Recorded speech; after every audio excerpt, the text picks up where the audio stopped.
tampoco sin todo cuanto conlleva la libertad, sin la puesta en acción que hace la persona, que en el caso de Sor Juana pudiera resumirse en el cumplimiento de lo que fue el imperativo de Kant, que era: atrévete a saber.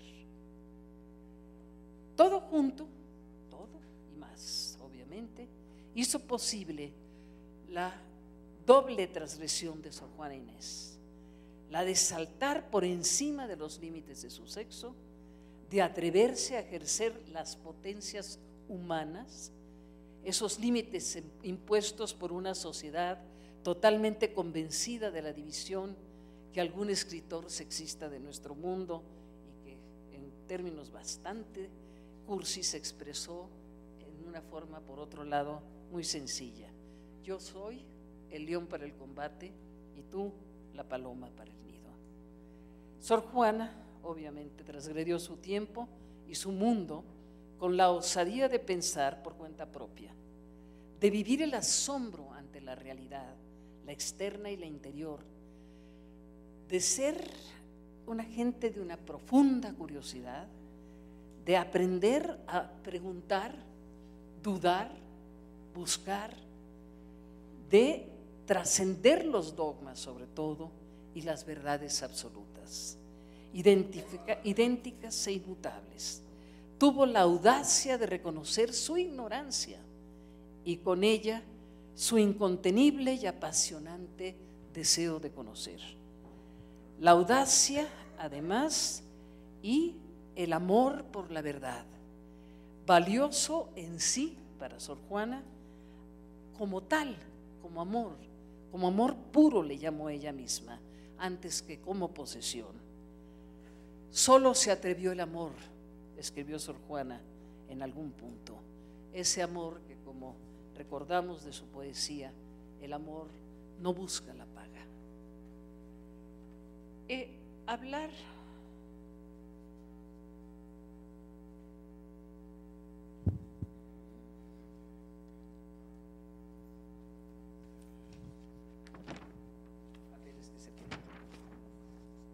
como vio Octavio Paz, perdón.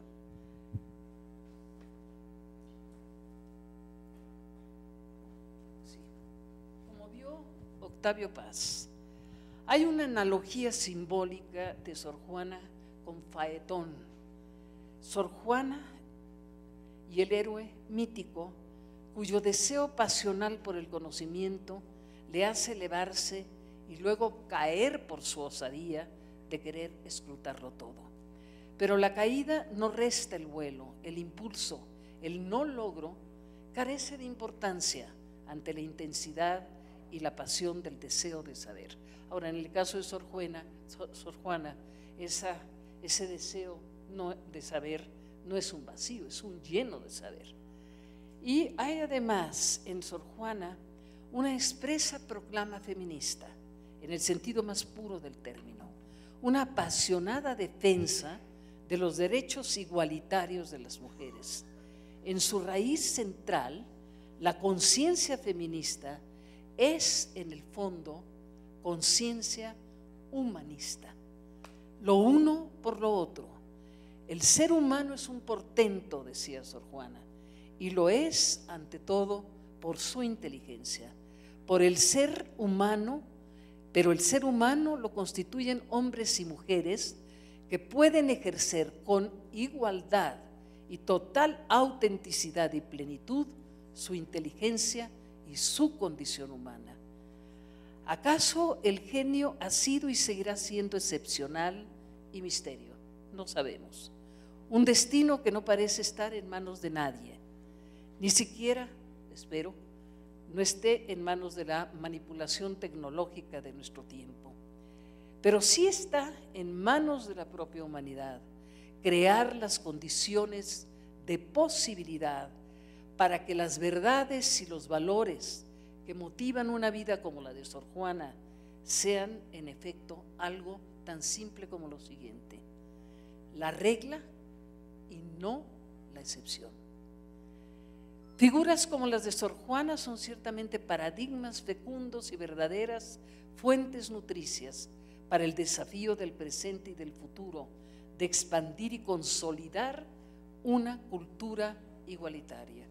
Ojalá, justamente, este congreso, promovido y organizado precisamente por el Consejo Nacional para la Cultura y las Artes de nuestro país, ayude a este propósito, el propósito de hacer cultura, que no es simplemente el difundir o transmitir valores, ideas y demás. Hacer cultura de igualdad, de justicia, de libertad, de esa pobre palabra llamada fraternidad. Ojalá, repito, que este congreso nos sirva para eso, que ayude a ese propósito, y con esto he de felicitar a Conaculta, obviamente, y a su directora Consuelo Sáizar por la iniciativa, y a mis colegas y amigas de España y Venezuela que han querido venir a participar en este encuentro. Doy pues aquí la palabra en primer lugar a mi colega de Venezuela, a la profesora Barreto. Muchísimas gracias.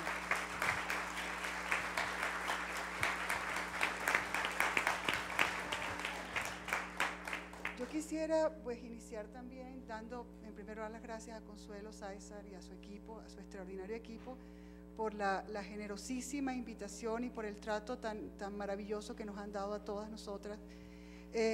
Ustedes saben que el medio filosófico es un medio muy masculino, no sé por qué, no solamente en Venezuela, sino en muchos lugares.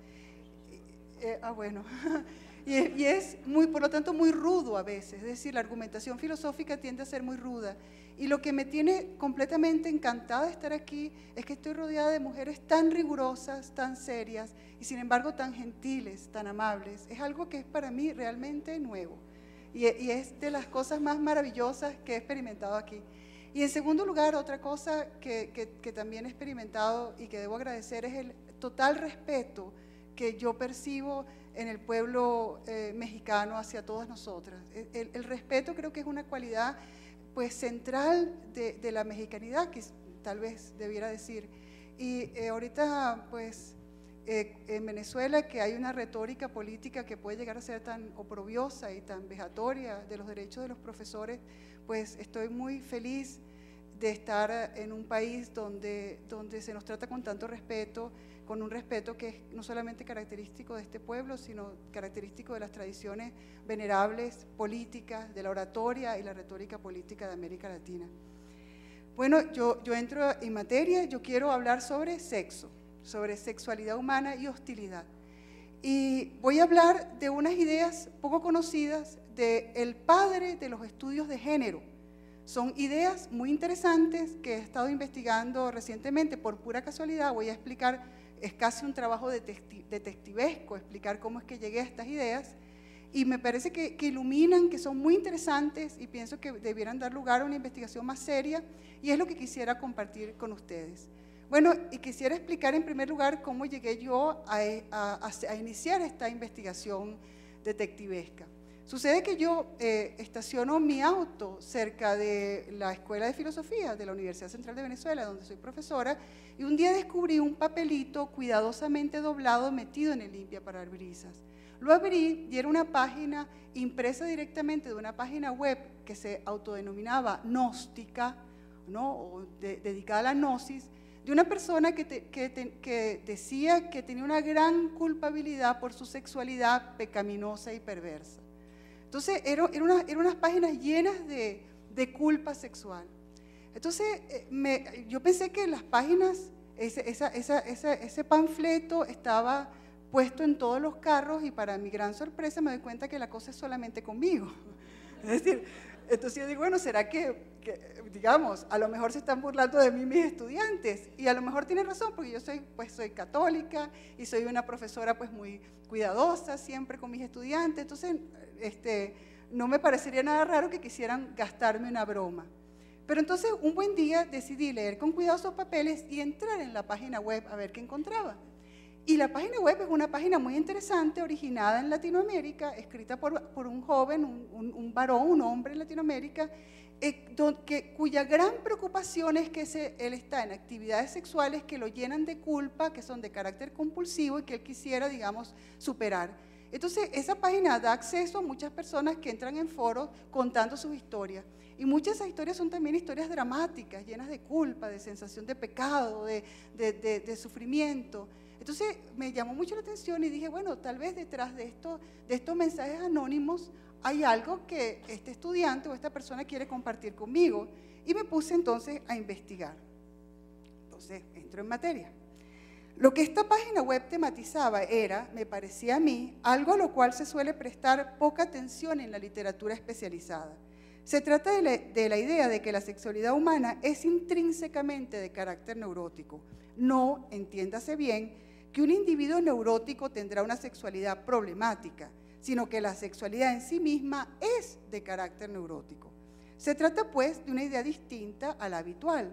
Me detuve un momento a considerar qué autores conocía yo que hubiesen desarrollado esta idea más bien escasa en la literatura psicológica, dado que se encuentra en realidad a contrapelo de lo que pensaba Freud. Freud, en efecto, no creía que la sexualidad humana fuese intrínsecamente neurótica, es decir, de carácter defensivo. Dado que al final de su vida, cuando madura su metapsicología o su filosofía de la psicología, Freud abraza un esquema dinámico, la sexualidad es vista por él como una suerte de energía libre, dinámica, que puede o no estar al servicio o ser presa de síntomas neuróticos. Esto significa que una persona víctima de un cuadro neurótico no necesariamente tendría una sexualidad de tipo neurótico. En este esquema energético, como he señalado, la sexualidad se supone que pudiera expresarse libremente si uno logra olvidarse de las neurosis que lo aquejan.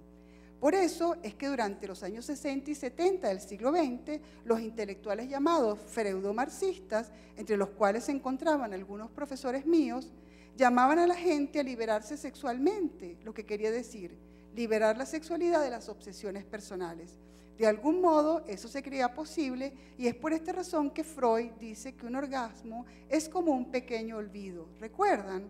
Nada de este vocabulario tendría sentido sin la metapsicología dinámica de Freud. Dado que llevo mucho tiempo trabajando fundamentación de la moral, una disciplina asociada con la que he debido familiarizarme es precisamente la psicología moral. Repasando mentalmente los autores que conocía, recordé que el eminente psiquiatra chileno-norteamericano Otto Kemper, un pionero en la clasificación de una serie de trastornos de la personalidad que eran desconocidos por la psiquiatría académica hasta los años 80, los desórdenes borderline y el narcisismo patológico, que yo había estudiado para definir qué pudiera significar que una persona carece de sentido moral, era el único autor que yo conocía que había tratado expresamente pacientes con una sintomatología que evidenciaba la expresión neurótica de las pulsiones sexuales. Esto quiere decir básicamente lo siguiente. Kemper trató en Estados Unidos un grupo de pacientes, curiosamente la mayoría de ellos varones de origen latinoamericano, me da la impresión, que comenzaban a considerar a sus parejas o novias prostitutas merecedoras de reproche moral o religioso si tenían relaciones sexuales con ellos. Es decir, para estos hombres todo iba bien si no tenían relaciones sexuales con la mujer amada. Una vez que esto sucedía, la idealización previamente existente desaparecía y la mujer era totalmente desvalorizada. Muchos de estos hombres consultaban a Kemper a instancias de sus novias o esposas, alarmadas por la decisión extremada que veían en un compañero que ya no podía amarlas tierna y respetuosamente si tenían relaciones sexuales con ellas y que probablemente ya no se mostraban tan entusiasmados por casarse con ellas. Como el caso que me ocupaba parecía igualmente un caso de sexualidad neurotizada, uno que se considera digna de reproche o pecaminosa, y dado que conocía solo un autor que se había sentado a considerarla seriamente, googleé, como dice Ignacio Bosque, que ha de traducirse el verbo inglés to Google al castellano, las palabras claves, y fue así que di con el nombre de Robert Jesse Stoller. Nacido en 1924, Stoller era un psicoanalista y profesor universitario norteamericano.